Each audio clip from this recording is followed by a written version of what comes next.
안녕하세요. 초기투자연구소입니다. 제가 일전에 네이버에 엄청 큰 부동산 카페에 들어갔었는데 거기에서 굉장히 카페 내에서 신뢰를 받으신 어떤 분이 올리신 칼럼을 봤어요. 이분 같은 경우에는 이미 부동산과 주식으로 큰 자산을 이루시고 책까지 내셔가지고 그 카페 회원들에게 굉장히 신뢰를 받고 계신 상태였거든요. 근데 이분은 비트코인에 대해서는 굉장히 부정적이신 분이었어요.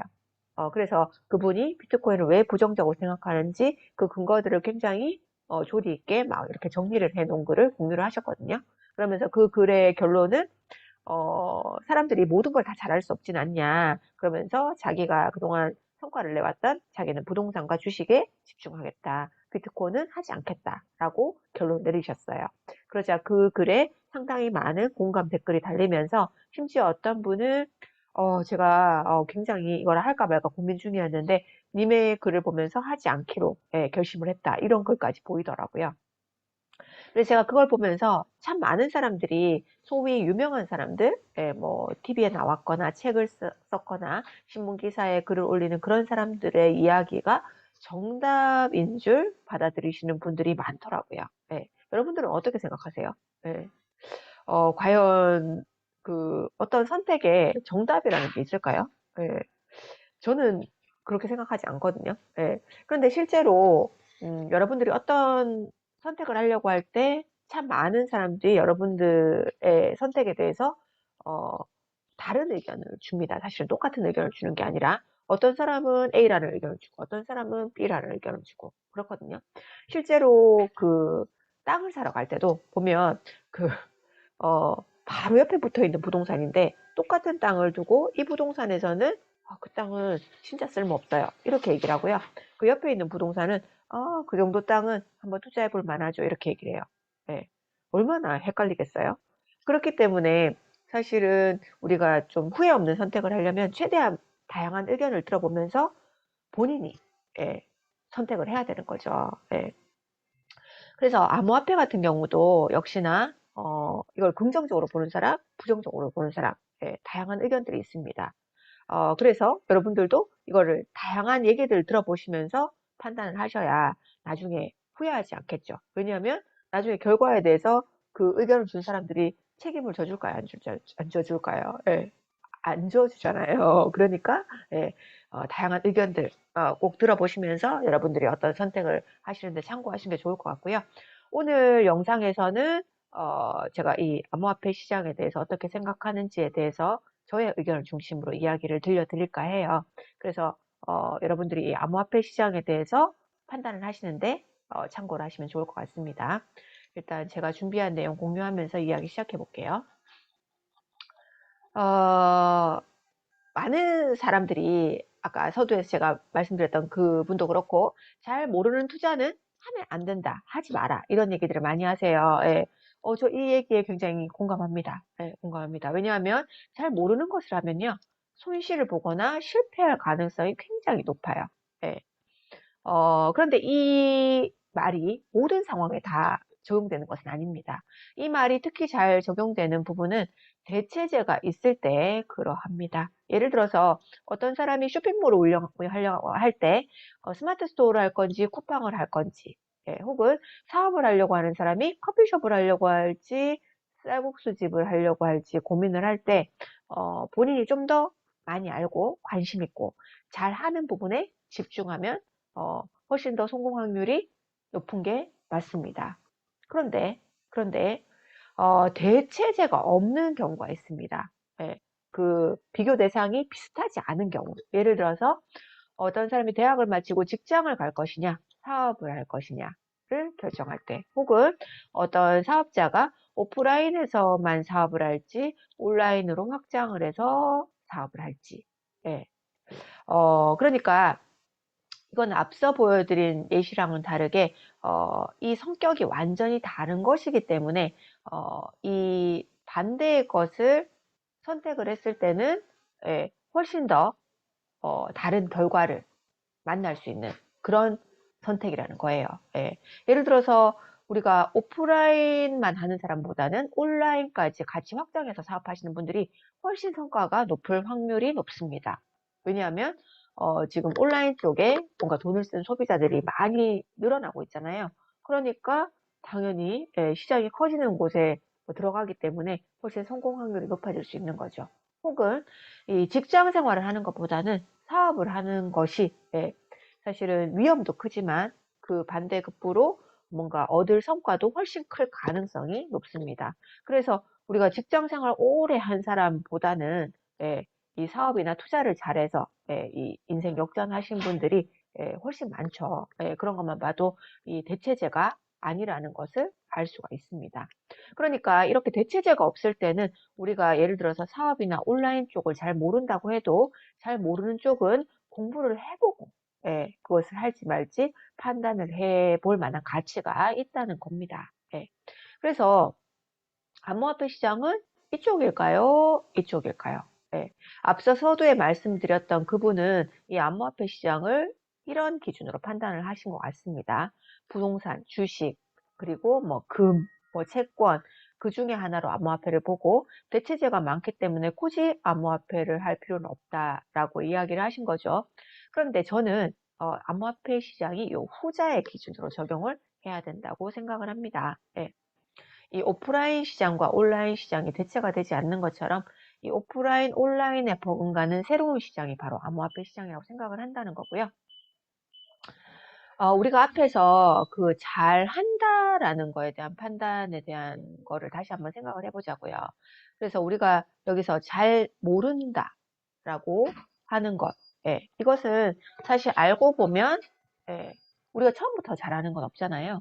잘 한다, 예, 잘 알게 되기까지 우리가 그만큼 거기에 시간과 노력을 쏟아 부었다는 이야기입니다. 그 말은 잘 한다, 잘 안다가 되기까지 뭔가 하고 싶은 의지, 확신이 생겼다는 거죠.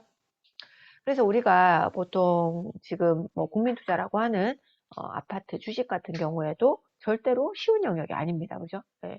사실 뭐 경매 같은 경우도 굉장히 위험하다고 몇 년 전까지만 해도 쳐다보지 않는 사람들 되게 많았어요. 근데 뭔가 돈이 된다고 하니까 어려워도 잘 할 수 있게, 잘 알 수 있게 노력을 하고 시간을 투자를 하는 거잖아요. 그죠? 그래서 예전보다 정말 많은 사람들이 아파트 주식의 전문가가 되었습니다. 그래서 시중에 나와 있는 책들 보면은 그 아파트나 주식으로 성공해서 돈을 번 사람들의 이야기에 관한 책들이 정말 많이 나와 있잖아요. 그래서 이거를 잘 알게 된 것은 뭐 이게 처음부터 쉬워서가 아니라 주변에서 많이 하니까 예, 나도 해야 될 것 같은 예, 뭔가 확신이 생긴 거죠. 그래서 잘 모름에도 불구하고 잘 알 수 있도록 노력을 했다는 거고요. 뭐 직장 생활 역시나 마찬가지입니다. 우리가 처음부터 직장 생활을 잘 한 건 아니잖아요. 그런데 대학을 나오면 의뢰이 직장을 가고 뭐 먹고 살려면 직장에 들어가야 된다는 그런 상식 같은 예, 그런 생각을 하다 보니까 주변에서 많이 하니까 이것도 잘 모름에도 불구하고 살아남기 위해서 우리가 직장 생활에 대한 것을 연구하고 그래서 버티는 노력을 하는 거잖아요. 그래서 이 암호화폐 시장에 대해서 참여를 할지 말지에 대한 판단을 할 때도 네, 어떤 식으로 해야 되는지에 대해서 앞에 이야기 드린 것을 기준으로 한번 생각해 보시면 좋을 것 같아요. 그래서 사실은 모르기 때문에 안 한다라고 말을 하지만 실제로는 그 말의 숨은 의미는 왜 해야 하는지 확신이 없기 때문인 가능성이 많습니다. 그래서 한번 이렇게 생각해 볼게요.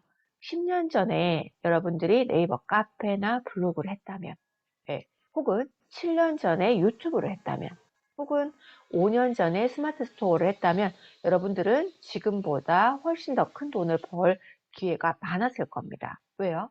그때는 경쟁자가 별로 없었기 때문에. 그래서 이 시기에도 역시나 많은 사람들이 하지 않았던 이유는 모르기 때문에 이것들이 모두 사람들에게 왠지 낯선 존재였기 때문입니다.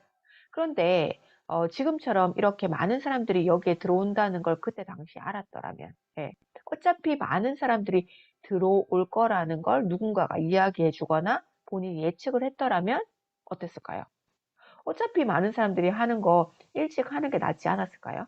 네. 왜냐하면 경쟁이 없는 시장에서는 더 큰 수익의 기회가 생기는 게 진리이기 때문입니다. 예를 들어서 옥수수를 파는 사람이 한 명일 때랑 100명일 때랑 어떤 차이가 있을까요? 한 명일 때는 내가 얼마에 팔아도 비교 대상이 없기 때문에 비싸게 팔 수가 있어요.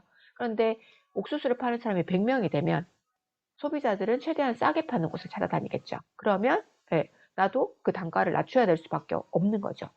실제로 경쟁이 심한 시장으로 들어서게 되면 이 가격 경쟁으로 귀결되는 것은 필수입니다. 예. 그래서 점점점 그 사업을 하는 사람들은 먹을 게 줄어들게 되죠. 저는 이 경쟁이 없는 시장, 더 큰 수익의 기회가 생기는 시장을 초기 시장이라고 정의를 내리고 있습니다. 그래서 여러분들 그 초기 시장하면 대표적인 걸로 이걸 떠올려 보실 수 있는데요. 70년대 강남땅, 그때 부모님들 관심 많으셨을까요? 90년대 아마존 주식, 90년대에 이 아마존 주식에 관심 있으셨나요? 이 강남 땅과 아마존 주식은 현재 그때 대비 100배 이상 시세가 올라 있습니다. 그런데 이때 당시에 사람들이 이것의 가치를 지금처럼 높게 보지 않았을 때죠. 바로 초기 시장이었다는 것입니다. 그래서 이것도 역시나 그때 당시에는 그거에 대해서 잘 몰랐기 때문에 사람들이 별로 관심을 안 가졌겠지만 누군가가 몇십 년 뒤에 이 강남 땅의 가치와 아마존 주식의 가치를 이야기해 주었다면 사람들은 모름에도 불구하고 확신을 가지고 모르는 것을 극복하고 알려고 노력을 했겠죠. 그래서 저는 이 암호화폐 시장이 어떤 시장으로 보여지냐면은 90년대 중반 기억하시나요? 중후반에 그 이메일과 홈페이지가 처음으로 나왔었어요. 그래서 그 당시에 사실 이메일에 대해서는 사람들이 오프라인으로도 편지를 별로 안 쓰는데 무슨 이메일을 써? 이렇게 부정적으로 얘기하시는 분들이 되게 많았거든요. 그런데 사실은 그 이후에 이메일은 굉장히 보편적으로 많은 사람들이 주고받는 수단이 되었죠. 왜냐하면 내 주변 사람들이 나 너한테 이메일 보냈어. 회사에서 상사가 너한테 이메일 보냈어. 이렇게 하는데 이메일을 안 쓸 수가 없잖아요. 그러니까 주변 사람들이 쓰니까 쓸 수밖에 없게 된 거예요. 그리고 또 홈페이지 같은 경우에도 처음 홈페이지라는 게 생겼을 때 사람들이 되게 촌스럽다고 그랬어요. 이게 무슨 회사 홈페이지가 이 모양이냐고. 그런데 많은 그 기업에서 홈페이지에서 어떤 이벤트를 하고 혜택을 주고 뭔가를 자꾸 하다 보니까 사람들은 이 홈페이지를 활용할 수밖에 없었던 거죠. 그래서 지금은 큰 기업들뿐만 아니라 굉장히 작은 기업들, 그냥 개인 사업자들도 홈페이지를 가지고 있는 경우가 굉장히 많습니다. 그만큼 보편화가 됐다는 거죠. 그래서 여러분들이 만약에 이 이메일 홈페이지를 지금처럼 많은 사람들이 쓰게 될 것이라는 걸 그때 예측을 했더라면 좀 더 일찍 이메일 홈페이지에 대해서 공부를 해보지 않았을까요? 뭐 블로그나 카페도 마찬가지죠. 그래서 많은 사람들이 긴가민가 할 때 이것이 바로 초기 시장의 특징입니다. 긴가민가는 조금 제가 긍정적으로 얘기를 한 거고요. 대부분은 부정적으로 얘기를 많이 합니다. 그게 되겠어? 그게 가능해? 그게 될까? 이런 얘기가 훨씬 더 많이 나오는 게 바로 초기 시장이고요. 이 초기 시장에서 확신을 가진다면 바로 70년대 강남땅, 90년대 아마존 주식 같은 그런 드라마틱한 행운의 주인공이 될 수가 있습니다. 그래서 이 초기 시장은요, 경쟁이 적고요. 앞서 말씀드린 대로. 그리고 투자를 하는 경우에는 굉장히 싸게 살 수가 있습니다. 그래서 제가 오늘 영상에서 이야기 드리고자 하는 바는요, 누구 말 때문에 어떤 선택에 대한 결정을 하시지 않으시기를 추천드린다는 겁니다. 왜냐하면 앞서 말씀드렸듯이 선택에 있어서 정답은 없기 때문에, 미래는 아무도 모르기 때문에. 그래서 누군가 하는 말에 대해서 그 말 자체를 듣지 마시고요. 그 사람이 왜 그 말을 하는지 그 근거에 대해서 스스로 생각을 깊이 한번 해보세요. 그리고 나는 어떤 기준으로 이 선택을 할 것인가에 대해서도 깊이 생각해 보시는 시간을 가져보시면 좋을 것 같습니다. 제가 왜 이런 얘기를 드리냐 하면요.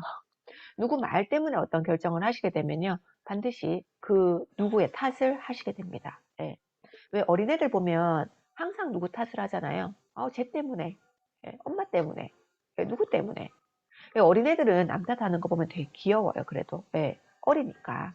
근데 다 큰 어른이 막 여기 주름도 막 이렇게 있는 어른이 남 탓을 하는 걸 보면요. 그렇게 꼴 보기 싫을 수가 없어요. 이 남탓을 하면 진짜 편하거든요. 왜냐하면 자기가 할 게 없어요.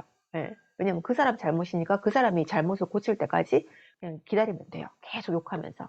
예. 근데 자기가 할 게 없기 때문에 어, 늘 뭔가 누군가에 대한 원망으로 예, 항상 어두운 상태로 있어야 되고요. 스스로 나아질 기회가 별로 없는 거죠. 예, 스스로 뭔가 나아지려고 노력을 안 하니까. 예. 그래서 이 남 탓 안 하시려면 꼭 생각하시면서 선택하시길 바라고요. 그리고 모든 선택에는 후회가 없을 수가 없습니다. 예, 다 장단점이 있기 때문에. 그런데 본인이 선택을 하면 아무래도 그 후회를 최소화할 수가 있겠죠. 예, 그리고 본인이 선택을 했기 때문에 뭔가 얻는 거가 있을 거고 그걸 바탕으로 뭔가 개선할 것들도 보이실 겁니다. 그래서 이런 이유로 예, 본인이 스스로 선택을 하시기 위해서 항상 생각해 보시고 기준 세우시는 습관 가져보시길 바라고요. 오늘 준비한 내용은 여기까지입니다. 이상 초기투자연구소였습니다.